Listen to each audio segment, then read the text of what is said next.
To our show रूबरू और मैं हूं आपके साथ शामली कातन। और आज के हमारे इस स्पेशल शो की गेस्ट हैं none other than RJ Swarna. Hi, welcome Swarna हमारे इस स्पेशल शो रूबरू में। आपका बहुत बहुत स्वागत है। Same here, thank you so much for calling me. अभी तक के तो कैमरे के पीछे रह के एक माइक के पीछे लोगों को पता नहीं होता था कौन है बोल रहा है। अब शायद लोग मुझे देख सकते हैं, पहचान सकते हैं, यही है वो। श्योर। तो स्वर्णा, मेरा जो पहला क्वेश्चन है इस इंटरव्यू का वो ये है कि जैसे जब हम छोटे थे तो हम लोग बचपन में सोचते हैं ना कि हम लोग बड़े होके या तो इंजीनियर बनेंगे, डॉक्टर बनेंगे या कुछ भी। तो आपने बचपन में सबसे पहले यही सोचा था कि आप आरजे ही बनोगे या फिर इसके पीछे किसी ने आपको इंस्पायर किया है या ऐसा कोई रोल मॉडल रहा है आपकी लाइफ में जिसने आपको इंस्पायर किया कि yes you wanted to be an RJ? यार to be very frank, class 10 तक के ना मुझे एस्ट्रोनॉट बनना था। ओह। और एकदम ना पढ़ाकू बच्ची होती है ना वैसे। और फिर 10th में कुछ ऐसा हुआ कि डिबेट कंपटीशन था क्लास में और ज़बरदस्ती जस्ट फॉर इंटरनल मार्किंग, क्योंकि 10th है अब बोर्ड्स है तो जाओ पार्टिसिपेट करो। तो गए, पार्टिसिपेट कर लिया। कुछ आता जाता था नहीं, टॉपिक मिला और हमने बात करना उस पर स्टार्ट कर दिया। तब रियलाइज़ हुआ कि यार बिना मतलब प्रिपेयर करे भी स्पॉन्टेनियसली मैं कुछ बोल सकती हूँ, बोलना इज़ माई टैलेंट। तब मुझे रियलाइज़ हुआ क्लास 10th में। फिर मैंने पता लगाया कि क्या हमारे शहर जहाँ से मैं नागपुर से बिलोंग करती हूँ वहाँ पर ऐसा कुछ है जहाँ पर मैं इसके कोर्स के लिए आगे पढ़ाई कर सकती हूँ। कहीं से पता चला एक है एकेडमी जो पढ़ाती है। बट फिर उसके बाद पेरेंट्स ने कहा कि नहीं ये सब करना नहीं है, अभी 10th है, फिर 12th पे फोकस करो और फिर उसके बाद IIT की तैयारी करनी है। तो IIT की तैयारी में लग गए, 1 साल इंजीनियरिंग में आ भी गए, पर इंजीनियरिंग में मन नहीं था। मम्मी को बिना बताए वो एकेडमी भी ज्वाइन कर ली, कैसे तो वही पॉकेट मनी से उसके पैसे भी दिए, फर्स्ट सेकंड इंस्टॉलमेंट। उसके बाद पैसे ख़त्म हो गए। फिर घर पे बताना पड़ा कि जो है ये नहीं हो पा रहा है, मतलब इंजीनियरिंग में कर लूँगी लेकिन I can't be successful engineer in it, है ना। जब इंटरेस्ट ही नहीं है तो प्रैक्टिकल फील्ड में जब बात आएगी तो मैं नहीं कर पाऊँगी। मुश्किल था उनको समझाना। फिर उसके बाद 1 साल हो गया, 7.5 CGPA तक के फर्स्ट ईयर में आ भी गए। अब उनको लगा कि एवरेज मार्किंग है तो शायद आगे भी कर लेगी, ऐसा तो नहीं है फेल हो रही है। तो मैंने कहा नहीं हो पाएगा। Then I try to giving some exams जहाँ मैंने ये बैचलर्स इन जर्नलिज्म के सारे एग्जाम्स वगैरह दिए थे। उसमें नॉलेज नहीं थी, घर वालों का ज़्यादा इंटरेस्ट भी नहीं था। तो जो कॉलेज आया उसमें हम आए, वहाँ पे पढ़े, फिर दिल्ली आए ग्रेजुएशन करने, फिर कॉलेज के रेडियो में स्टार्ट किया। फिर फीवर 104 हिंदुस्तान टाइम्स का जो रेडियो स्टेशन है वहाँ पर मैंने इंटर्नशिप की। फिर वहाँ से बढ़ते बढ़ते अब रेड FM में हूँ। ओके। तो जैसे अभी आपने अपने आंसर में कि यूज़ किया कि पेरेंट्स का कैसा रिएक्शन था जब आपने उन्हें बताया। तो इसी से रिलेटेड मेरा नेक्स्ट क्वेश्चन है कि जब आपने अपने पेरेंट्स को बताया होगा, क्योंकि पेरेंट्स की तो यही इच्छा होती है ना कि उनके बच्चा या तो इंजीनियर बने या तो डॉक्टर बने, है ना। तो जब आपने अपने पेरेंट्स को बताया कि आपको आरजे बनना है तो इस पर फैमिली का क्या रिएक्शन था? यार to be very frank, I belong to a South Indian family. तो उसमें पहली बात आर्ट्स लेना ही इट्स लाइक कि तुम मेंटली डिसेबल है क्या, कुछ प्रॉब्लम है क्या जो आर्ट्स लेना है। नहीं तो सबको जो इंटेलिजेंट है, जो एवरेज निकाल लेते हैं, सब तो इंजीनियर करते हैं। जैसे हम नर्सरी करते हैं वैसे इंजीनियरिंग करना होता है। फिर उनको समझाना पड़ा। सबने कहा कि एक काम कर, तू इंजीनियरिंग 4 साल कर ले, तेरे पास बैकअप रहेगा, उसके बाद तू इस फील्ड में आ जाना। मैंने कहा 4 साल जिंदगी के वेस्ट करने के बाद भी अगर मुझे वही करना है तो मैं अभी क्यों ना जाऊँ। काफ़ी उन्हें समझाना पड़ा, जिद करके 3-4 महीने मेरे पापा ने मुझसे बात नहीं की थी। Oh my God. और लाइक बहुत तमाशे भी हुए थे, बहुत झेलने के बाद। हाँ, मतलब ऐसे घर जो समझदार इंसान आते थे ना, जैसे मेरे मामा हो गए जो हमारे एज के थोड़े आ जाते हैं, तो उनको जा के बोलना पड़ता था कि मम्मी को समझाओ। फिर फैमिली फंक्शन में मम्मी कहने लगती थी कि इससे तो कुछ नहीं हो सकता, ये तो ऐसे है, ये तो वैसे है। अब जब मैं मम्मी की तरफ देखती हूँ, मम्मी कहती है यार इंजीनियरिंग सब लोग कर लेते हैं, मेरे बच्चे कुछ हटके कर रही है। अब वो कहती है। इसी से एक रिलेटेड क्वेश्चन मैं पूछती हूँ आपसे। थोड़ा सा फनी क्वेश्चन है कि जैसे जब आपके घर, अब जब आप आरजे बन चुकी हैं तो अभी ऐसा होता होगा ना कि आपके घर रिलेटिव्स आ रहे हैं कुछ, और फिर वो पूछते होंगे कि ठीक है आप आरजे तो हो लेकिन जॉब क्या करते हो, राइट। वो जो टिपिकल इंडियन क्वेश्चन जो है ना, ये इंडियन रिलेटिव्स जो होते हैं वो ये क्वेश्चन पूछते हैं, राइट। तो उनको आप क्या रिप्लाई करते हो? मतलब आपके पास, आप आरजे हो, आपकी आवाज़ पूरी दुनिया सुन रही है इस वक्त, लेकिन आप जॉब क्या करते हो? वो बताओ आप। आई थिंक अब थोड़ा लोगों में अवेयरनेस आ गया है जिन्हें मीडिया के बारे में पता चल रहा है। आई थिंक आज से 6-7 साल पहले नहीं पता था, अब लोगों को मीडिया के बारे में पता चल रहा है। तो फर्स्ट ऑफ ऑल मैं ज़्यादा लोगों से मिलती नहीं हूँ, रिलेटिव्स वगैरह से, बट जब वो सवाल करते हैं कि क्या करती हो, तो मैं कहती हूँ कि आपके बच्चे इंजीनियरिंग में जितना कमा रहे हैं ना, उससे ज़्यादा मैं बीइंग एन आरजे कमा रही हूँ।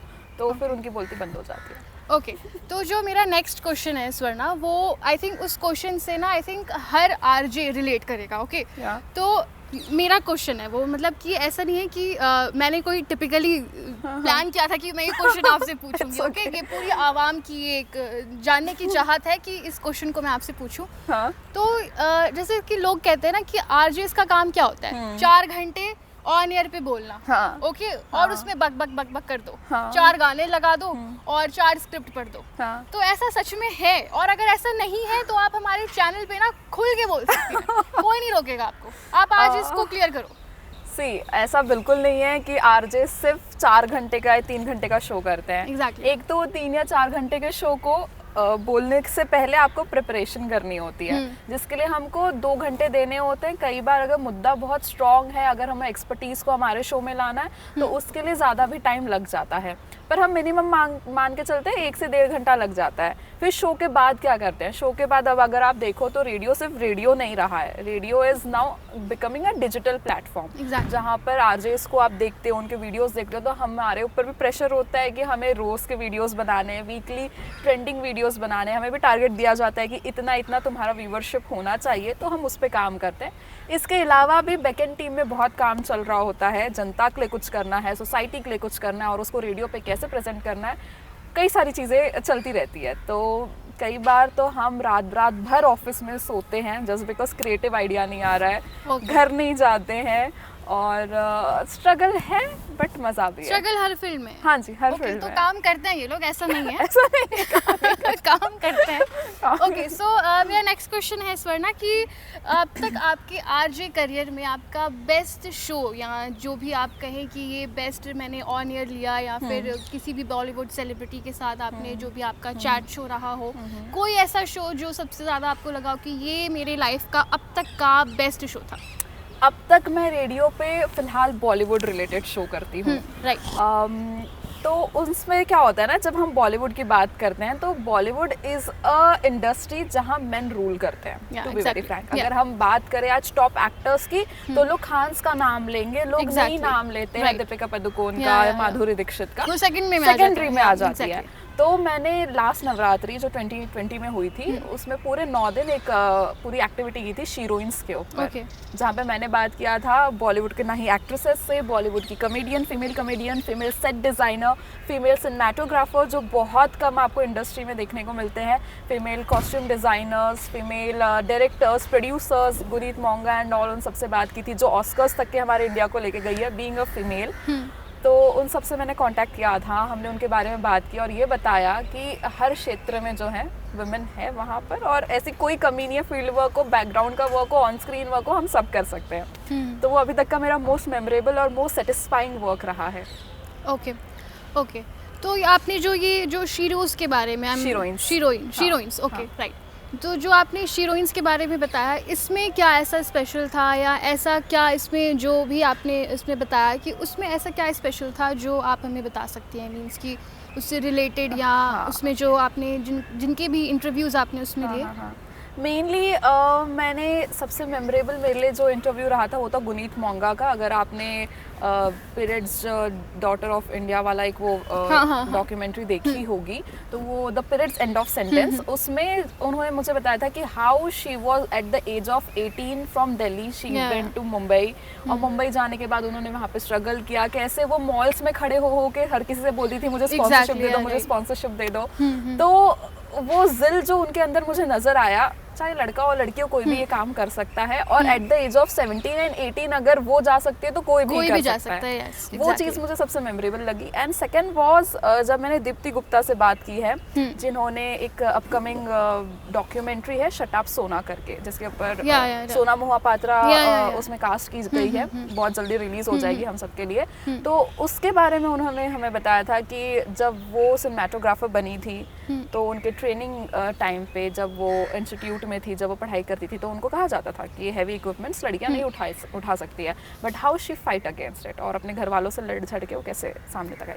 आई टॉक टू DMC, अगर आप जानते हो, शी इज़ अ रैपर। उन्होंने अपनी स्टोरी मुझे बताई थी, फीमेल रैपर ऑफ इंडिया, बहुत 5-6 है जिनमें से टॉप पे अभी DMC का नाम है। हाँ। उनसे भी मैंने बात की थी, तो उनकी भी एक अलग स्टोरी थी। ओके, लॉकडाउन लगा, उस बीच लोगों ने कितनी अपनी नौकरियां गंवा दी उस वक्त। हाँ जी।